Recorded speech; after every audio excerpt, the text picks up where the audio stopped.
ओम नमः शिवाय। शिवजी सदा सहाय। ओम नमः शिवाय। गुरुजी सदा सहाय। रुद्र संहिता के युद्ध पंचम खंड के अध्याय 44 से लेकर 46। भाइयों के उपलाभ्य से अंधक का तप करना और वर पाकर त्रिलोकी को जीतकर स्वेच्छाचार से प्रवृत्त होना।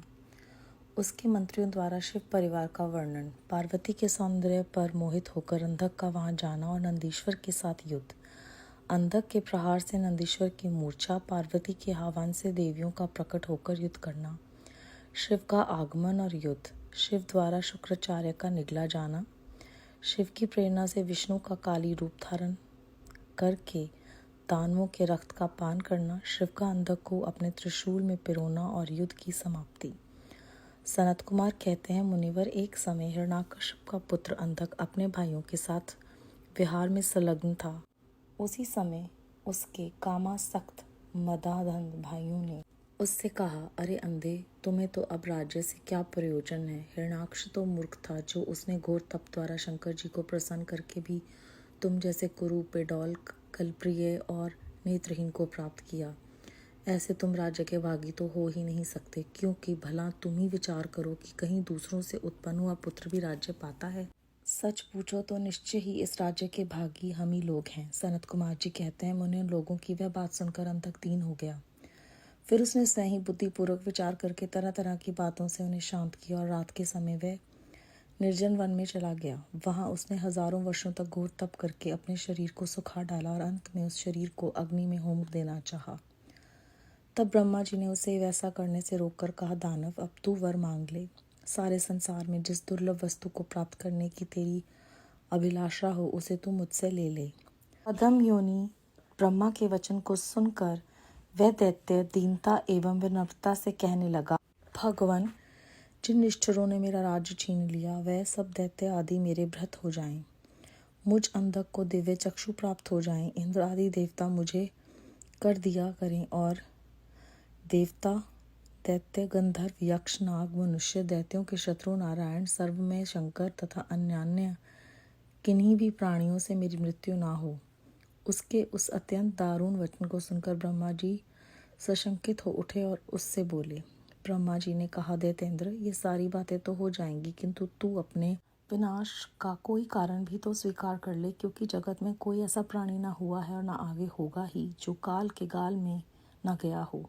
फिर तो जैसे सत्पुरुषों को तो अत्यंत लंबे जीवन का विचार त्याग ही देना चाहिए। ब्रह्मा के इस अनुनय भरे वचन को सुनकर वह दैत्य पुनः बोला। अंधक ने कहा, प्रभु, तीनों कालों में जो उत्तम, मध्यम और नीच नारियां होती हैं, उन्हीं नारियों में कोई रत्नभूता नारी मेरी भी जननी होगी। वह मनुष्य लोक के लिए दुर्लभ तथा शरीर, मन और वचन से भी अगम्य है। उसमें राक्षस भाव के कारण जब मेरी काम भावना उत्पन्न हो जाए, तभी मेरा नाश हो। उसकी बात सुनकर स्वयंभू भगवान ब्रह्मा को महान आश्चर्य हुआ। वे शंकर जी के चरण कमलों का स्मरण करने लगे। तब शंभू की आज्ञा पाकर वह उस अंधक से बोले। ब्रह्मा जी ने कहा, दैत्यवर, तू जो कुछ चाहता है, तेरा वे सभी सकाम वचन पूर्ण होंगे। दैत्येंद्र, अब तू उठ, अपना अभीष्ट प्राप्त कर और सदा वीरों के साथ युद्ध करता रहे।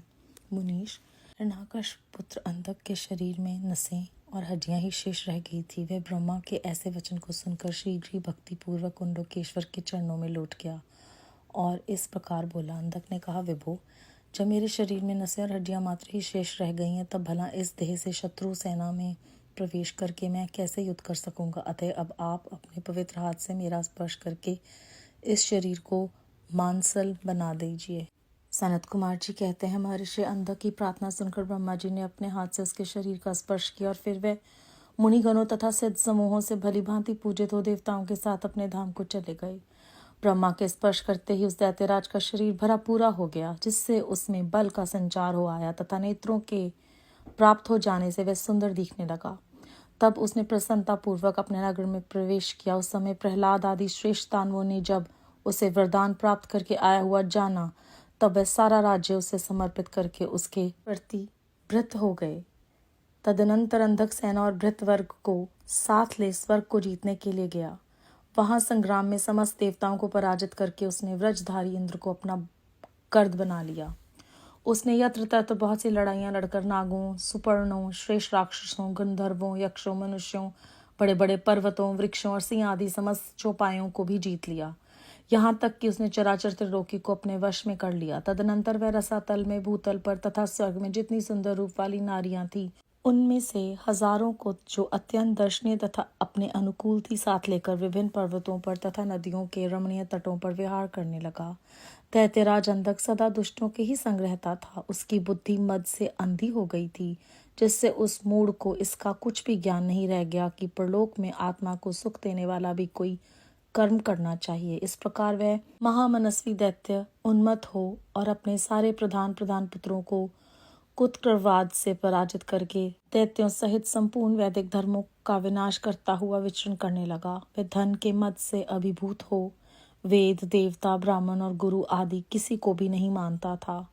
प्रारब्धवश उसकी आयु समाप्त हो चुकी थी। इसी से वह स्वेच्छाचार में प्रवृत्त हो व्यर्थ में ही अपनी आयु के शेष दिन गवाता हुआ रमण कर रहा था।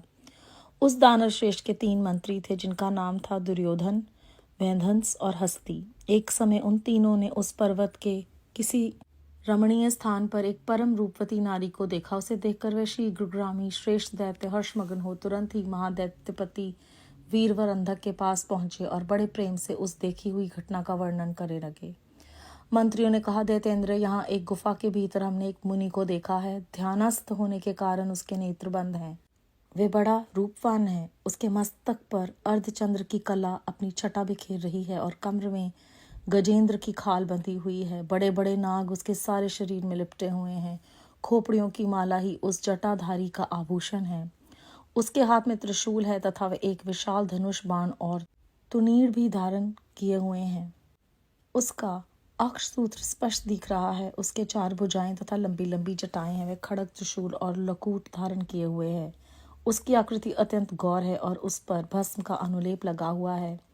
वह अपने उत्कृष्ट तेज से सुशोभित हो रहा है। इस प्रकार उस ज्येष्ठ तपस्वी का सारा वेश ही अद्भुत है। उससे थोड़ी ही दूर पर हमने एक और पुरुष को देखा है, जो विकराल वानर सा है। उसका मुख बड़ा भयंकर है। वह सभी आयुध धारण किए हुए है, परंतु उसका हाथ वृक्ष है। वह उस तपस्वी की रक्षा में तत्पर है। उसके पास ही एक बूढ़ा सफेद रंग का बैल भी बैठा है। उस बैठे हुए तपस्वी के पार्श्व भाग में हमने एक शुभ लक्षण संपन्ना नारी को भी देखा है। वह भूतल पर रत्न स्वरूपा है। उसका स्वरूप बड़ा मनोरम और तरुणी होने के नाते वह मन को मोह लेती हैं। मूंगे, मोती, मणि, सुवर्ण, रत्न और उत्तम वस्त्रों से वह सुसज्जित है। उसके गले में सुंदर मालाएं लटक रही हैं। कहाँ तक कहें, वह इतनी सुंदरी है कि जिसने उसे एक बार देख लिया उसका नेत्र धारण करना सफल है। उसे फिर इस लोक में अन्य वस्तुओं के देखने से क्या प्रयोजन। वह दिव्य नारी पुण्यात्मा मुनीश्वर महेश की मान्या एवं प्रियतमा भार्य हैं। दैत्येंद्र, आप तो उत्तमोत्तम रत्नों का उपभोग करने वाले हैं, अतः उसे यहाँ बुलवा कर देखिए। वह आपके भी देखने योग्य है। सनत कुमार जी कहते हैं, मुनिश्रेष्ठ, मंत्रियों के उन वचनों को सुनकर दैत्यराज अंधक कामातुर हो उठा। उसके सारे शरीर में कंपन छा गया।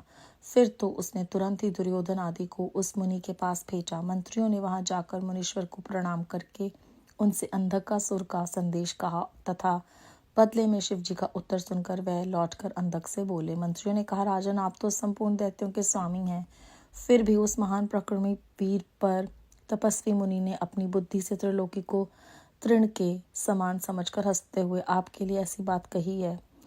उस निशाचर का शौर्य और धैर्य अस्थिर है। वह दानव, कृपण, सत्वहीन, क्रूर, कृतघ्न और सदा ही पाप कर्म करने वाला है। क्या उसे सूर्यपुत्र यम का भय नहीं है? कहाँ तो मैं मेरे दारुण शस्त्र और मृत्यु को भी संत्रस्त कर देने वाला युद्ध, और कहाँ वह वानर का सा मुख लेकर डरपोक निशाचर जिसके सारे अंग बुढ़ापे से जर्जर हो गए हैं। कहाँ मेरा ये स्वरूपा, कहाँ तेरी मंदभाग्यता। तेरी सेना भी तो नहीं के बराबर ही है। फिर भी यदि तुझ में कुछ सामर्थ हो तो युद्ध के लिए तैयार हो जा और आकर कुछ अपनी करतूत दिखा। मेरे पास तुझ जैसे पापियों का विनाश करने वाला वज्र सरीखा भयंकर शस्त्र है और तेरा शरीर तो कमल के समान कोमल है। ऐसी दशा में विचार करके तुझे जो रुचिकर प्रतीत हो वह कर। सनत कुमार जी कहते हैं, मुनिवर, मंत्रियों की वह बात सुनकर माता पार्वती पर मोहित हुआ वह कामाध्य राक्षस विशाल सेना लेकर चल दिया और वहां पहुंचकर नंदीश्वर से युद्ध करने लगा। बड़ा भयानक युद्ध हुआ। उस समय युद्ध स्थल में चर्बी, मज्जा, मांस और रक्त की कीच मच गई। वहां सर कटे हुए धड़ नाच रहे थे और कच्चा मांस खाने वाले जानवर चारों ओर व्याप्त हो गए थे। जिससे वह बड़ा भयंकर लग रहा था। थोड़ी ही देर में दैत्य भाग खड़े हुए। तब पिनाकधारी भगवान शंकर दक्ष कन्या सती को भली भांति धीरज बंधाते हुए बोले, प्रिय, मैंने जो पहले अत्यंत भयंकर महान पाशुपत व्रत का अनुष्ठान किया था, उसमें रात दिन तुम्हारे प्रसंगवश जो हमारी सेना का विनाश हुआ है, यह विघ्न सा आ पड़ा है। देवी, मरणधर्मा प्राणियों को जो अमरों पर आक्रमण हुआ है, यह मानो पुण्य का विनाश करने वाला कोई ग्रह प्रकट हो गया है। अतः अब मैं पुनः किसी निर्जन वन में जाकर उस परम अद्भुत दिव्य व्रत की दीक्षा लूंगा और उस कठिन व्रत का अनुष्ठान करूंगा। सुंदरी, तुम्हारा शोक और भय दूर हो जाना चाहिए। सनत कुमार जी कहते हैं, मुने इतना कहकर उग्र प्रभावशाली महात्मा शंकर धीरे से अपना सिंगा बजाकर एक अत्यंत भयंकर पावन वन में चले गए। वहां वे 1000 वर्षों के लिए पाशुपत व्रत के अनुष्ठान में तत्पर हो गए। उस व्रत का निभाना देवों और असुरों की शक्ति के बाहर है, इसीलिए शील गुण से संपन्न पतिव्रता देवी पार्वती मंदराचल पर ही रहकर शिव जी के आगमन की प्रतीक्षा करती रही। यद्यपि पुत्र स्थानीय वीर कगण उनकी सुरक्षा में तत्पर थे, तथापि उस गुहा के भीतर अकेली रहने के कारण वह सदा भयभीत रहती थी, जिससे उन्हें बड़ा दुख होता था। इसी बीच वरदान के प्रभाव से उन्मत्त हुआ वह दैत्य अंधक, जिसका धैर्य कामदेव के बाणों से छिन्न भिन्न हो गया था, अपने मुख्य योद्धाओं को साथ ले पुनः उस गुफा पर चढ़ाया। वहां सैनिकों सहित उसने वीरगण के साथ अत्यंत अद्भुत युद्ध किया। उस समय सभी वीरों ने अन्न, जल और नींद का परित्याग कर दिया था।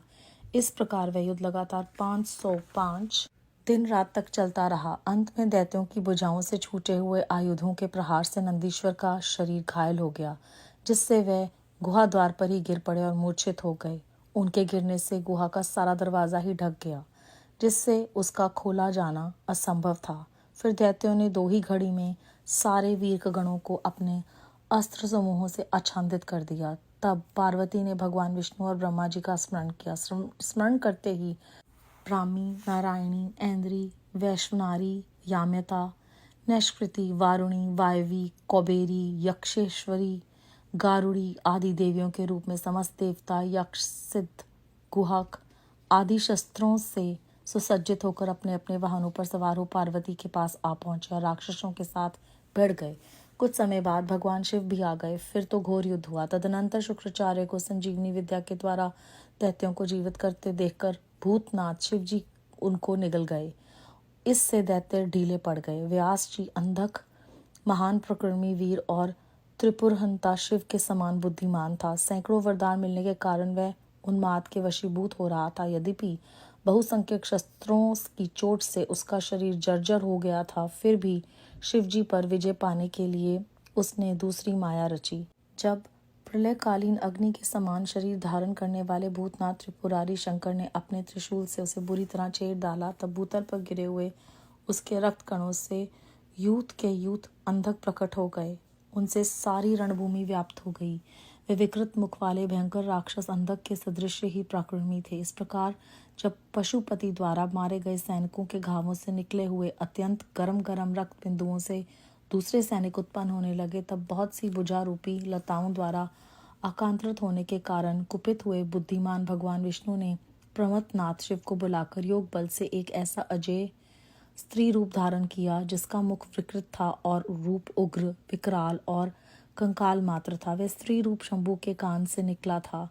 जब उन देवी ने रणभूमि में उपस्थित हो अपने युगल चरणों से पृथ्वी को अलंकृत किया, तब सभी देवता उनकी स्तुति करने लगे। तत्पश्चात भगवान ने उनकी बुद्धि को प्रेरित किया। फिर तो वह क्षुधार्त होकर रण के मुहाने पर उन सैनिकों के साथ दैत्यराज के शरीर से निकले हुए अत्यंत गरम गरम रुधिर का पान करने लगी, जिससे राक्षसों का उत्पन्न होना बंद हो गया। तदनंतर एकमात्र अंधक ही बच गया। यद्यपि उसके शरीर का रक्त सूख गया था, तथापि वह अपने कुलोचित सनातन शास्त्र धर्म का स्मरण करके अविनाशी भगवान शंकर के साथ भयंकर थप्पड़ों से, वज्र सदृशों जानुओं और चरणों से, वज्राकार नखों से, मुख, भुजा और सिरों से संग्राम करता रहा।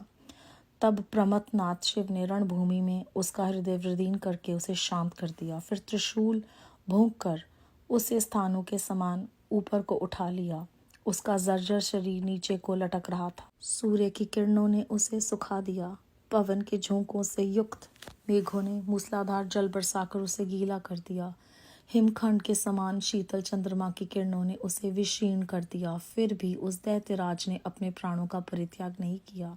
उसने विशेष रूप से शिव जी का सत्वन किया। तब करुणा के अगाध सागर शंभु प्रसन्न हो गए और उन्होंने उसे प्रेम पूर्वक गणाध्यक्ष का पद प्रदान कर दिया। तत्पश्चात युद्ध के समाप्त हो जाने पर लोकपालों ने नाना प्रकार के सार गर्भित स्तोत्रों द्वारा विधि पूर्वक शिव जी की अर्चना की और हर्षित हुए ब्रह्मा विष्णु आदि वो ने गर्दन झुकाकर उत्तम उत्तम स्तुतियां द्वारा सत्वन किया। फिर जय जयकार करते हुए वह आनंद मनाने लगे। तदनंतर शिव जी उन सबको साथ लेकर आनंद पूर्वक गिरिराज की गुफा को लौट आए। वहां उन्होंने अपने ही अंशभूत पूजने देवताओं को नाना प्रकार की भेंट समर्पित करके उन्हें विदा कर दिया और स्वयं प्रमोदित हुई गिरिजा कुमारी के साथ उत्तम उत्तम लीलाएं करने लगे। अध्याय 44 से 46 समाप्त। इस अध्याय में हमने जाना कि किस प्रकार अंधक ने घोर तपस्या करके अपने राज्य को प्राप्त किया। ब्रह्मा जी से वर प्राप्त करते हुए उन्होंने ये भी मांगा कि वो सदा अमर रहें। तो ब्रह्मा जी ने समझाया कि कोई भी ऐसा प्राणी नहीं है जो काल के गाल में ना गया हो, इसलिए तुम्हें अपने विनाश का कोई कारण तो चुनना पड़ेगा। ऐसा सुनकर वो मान गया कि अगर मेरे मन में काम भावना उत्पन्न हो जाए तभी मेरा नाश हो। तो वो अपने जो कुकर्म है वो करता गया, सबको जीतता गया और अपने हार में आकर उसने बहुत सारी गलतियां की। उसने ये भुला दिया कि जब भी हम धरती पर हैं तो हमें कोई ना कोई तो काम करना चाहिए जो हमें प्रलोक में सुख दे। पर वो उन्मत्त था अपनी राज में और अपनी जीत की खुशी में, इसलिए वो वैदिक धर्मों का विनाश कर रहा था। ना तो वो वेद को मानता था, ना देवता को, ना ब्राह्मण को और ना ही गुरु को। और प्रारब्धवश उसकी आयु तो समाप्त हो चुकी थी, इसलिए वो अपनी जितनी भी बची हुई जीवन में समय था उसको ऐसे ही व्यर्थ गंवा रहा था।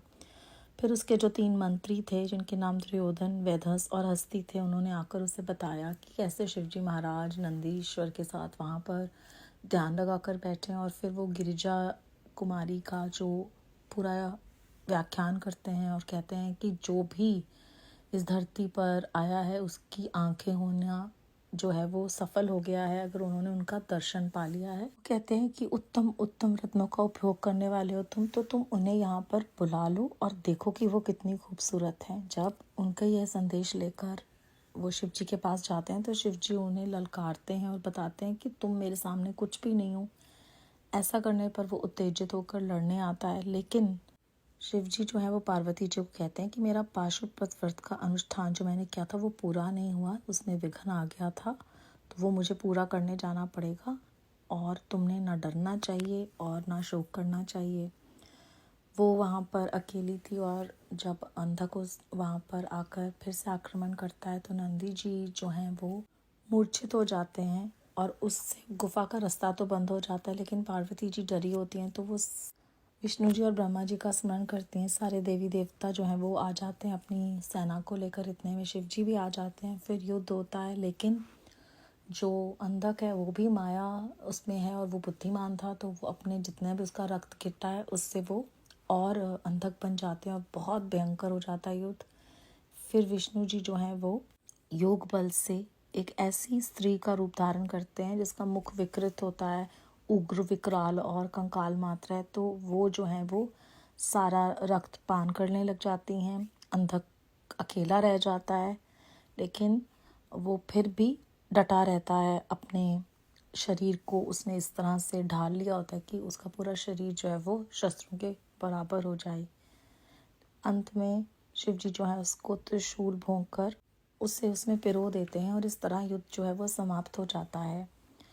इस मौके पर जो अंधक है वो शिव जी का सत्वन करता है और हमारे शिव जी महाराज जो हैं वो तो करुणा के अगाध सागर हैं।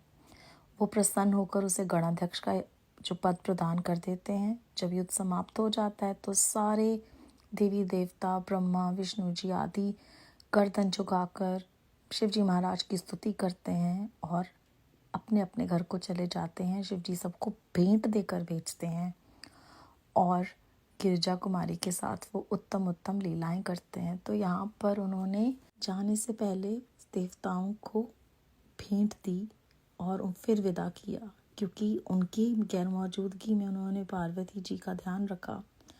यहाँ तक कि अंधक जिसने इतना कुकर्म किया उससे भी खुश होकर उन्होंने गणाध्यक्ष का पद प्रदान कर दिया, क्योंकि वो भक्त वत्सल हैं और वो जानते हैं कि हम सब गलतियां करते हैं, लेकिन वो गलतियों को सुधारने का मौका देकर फिर भी वो हमें वो सब देते हैं जिसके हम बिल्कुल भी योग्य नहीं हैं। हमारी की हुई त्रुटियों को नज़रअंदाज करते हैं। बेअंत बेअंत शुक्राना गुरु जी महाराज। ओम नमः शिवाय। शिव जी सदा सहाय। ओम नमः शिवाय। गुरु जी सदा सहाय।